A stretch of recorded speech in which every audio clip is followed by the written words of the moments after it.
mga ka-sheriff, update lang tayo sa Sangkinan project. Ito na yung update.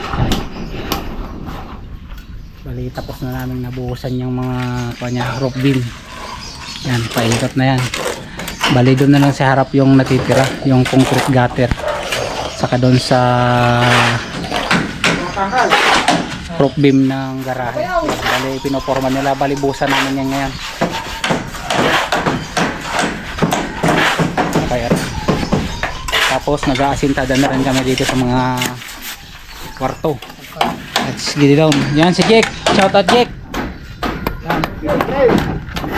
Dali ito yung room 3, room 2, saka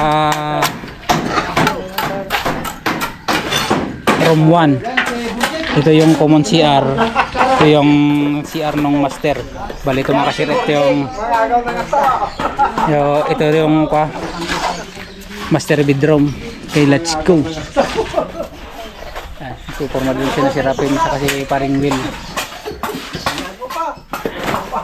Let's get it on. Bubuhusan namin yan yung mga kasiret para makuha yung ibang sidings niya. Forma namin doon sa concrete gutter. Let's get it on. Sinakaubos lang namin tong halo para makapagbuhos namin.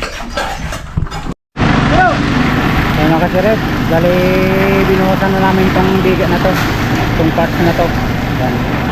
Para bukas matanggal namin, i-transfer namin dito. Medyo marami-rami kasing forma yung kailangan dito sa harap.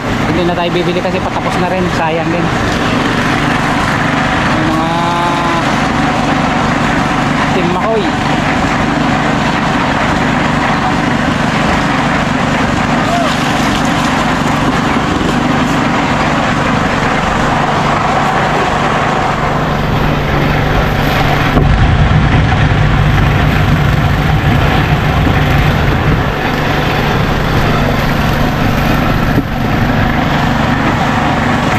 Ito na lang, time check is 5:15 PM.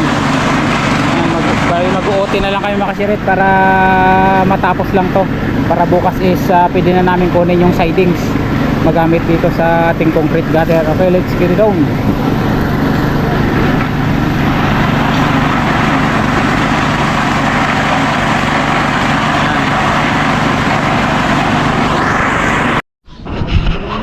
Yan mga kasiret, bali natapos din namin binuhusan to.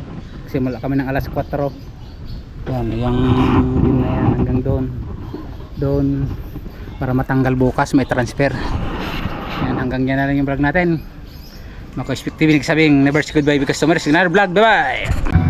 Kung natapos ko ang aking pag-aaral, isin sana'y mayroon na akong dangal.